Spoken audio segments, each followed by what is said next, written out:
as of about a month into the spill, a number of us started talking about, well, what good can we make out of this? And one was we need a science center. We'd been trying to form a science center in Cordova. We got that, the Prince William Sound Science Center. We realized that there had to be better, more robust state legislation and federal legislation. So a number of us from the spill region, integrated in the whole Oil Pollution Act of 1990 debate, the double hulls and the better liability provisions and such. So that was a modest success federally over the next year. And then the RCACs, we had a meeting on behalf of the CDFU. I organized a meeting of all the tanker owners at the time. And this was in, let's see, the spill was March 24th. I think it was in May or early June of that year. So 2.5 months after the spill had occurred, here in Anchorage. That's really early. It was fresh, and the time to strike was then, right. And so we got the tanker owners together, a number of the fishing representatives in a small room that I rented down in the bottom of the Captain Cook Hotel. Cigar smoke was thick, back when they used to smoke in meetings like this, and the oil industry people were exceptionally nervous. This was their first face-to-face meeting with Prince William Sound's fishing organizations, whose lives and businesses they had just turned upside down through their collective negligence. Can I interrupt you for 1 second? Sure. Just ask you a question. You said the oil industry, so I'm assuming that include Alaska. Absolutely. Among yeah. ExxonMobil, BP. All the tanker owning companies, okay. Which included some that were not Alaska owners. Okay.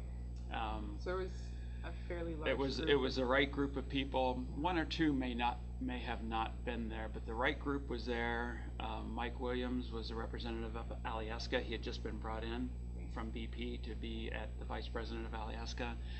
And at that meeting, we had a list of demands. They were not, this would be nice. Right. These were demands from the fishing industry of Prince William Sound as to how to prevent this thing from happening again. We knew we couldn't do much to clean it up or to restore the damage caused, but we knew we at minimum had to do everything possible to prevent another one. Right. One central tenet of these demands was the establishment of a Citizens Advisory Council. Before we broke after the meeting, there was the industry seemed to agree to some of the, they didn't overtly say yes, we'll do X, Y, and Z and not these other ones. Right. But we broke before we had gotten upstairs for drinks with everybody to the Crow's Nest after the meeting. The list of demands had been faxed to London. That was who was running the show at the time. And this is back when fax machines were used. And the response came that we would have, they agreed to, the one thing they agreed to right then was the establishment of a Citizens Advisory Council. Wow. They said, you will have this. And that was in early June of 1989. So when you say it went to London, who BP. was, okay, it was BP. Because BP okay. was the majority owner, as they are today. Of Alaska. Of Alaska, right. Okay. And so they consented, the others sort of followed along. That was the agreement, and they made good on it. They followed through. They had to. The right. political pressure was enormous right. for them to do something. Right. And this was eminently reasonable. We should have been successful at setting it up before this event. We were not. And as a result, this thing happened, which cost billions and billions of dollars and lots of heartache and millions of innocent lives lost, the organisms in right. Prince William Sound and the North Gulf Coast. Unnecessary, completely unnecessary. So we got agreement at that time. The other positive thing that happened out of the whole oil spill was the settlement, which I proposed a settlement in July of 1990 between the state, the federal government, and Exxon, and basically because we wanted a big chunk of money, hundreds of millions of dollars, to help purchase conservation easements on the coastal habitat of the oil spill region to protect it from further damage. Reasoning that if we can't fix what was broken here, at least we can prevent further damage to the coastline so the system will heal on its own. And that's what was done. In 1991, the $1 billion settlement was achieved. and maybe half of that money was used to purchase habitat protections in the coastal region, and that's another great, gold lining to this very dark cloud. Right. So, and then of course SERVS, that's a real success after Exxon Valdez. And what does SERV stand for? The Ship Escort Response Vessel System. Right.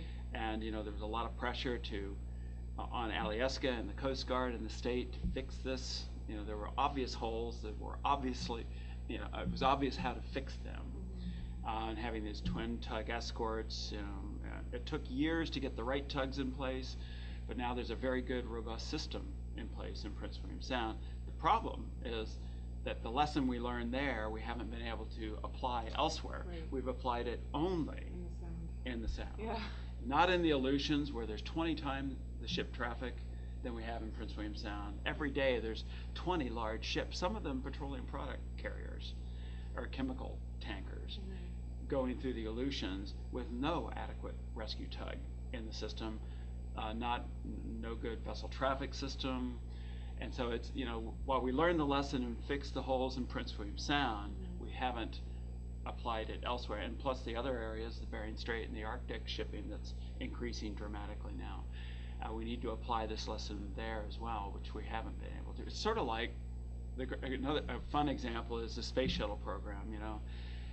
The Challenger disaster happened in, what was that, 86 or something like that. And so a lot of thinking and thought went into fixing what caused the Challenger disaster. Right. And they got that.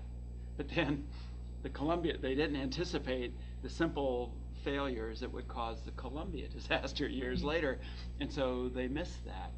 And so we've got to take these lessons that we've learned the hard way and apply them as broadly and as universally as possible. If we're smart monkeys, we'll do that.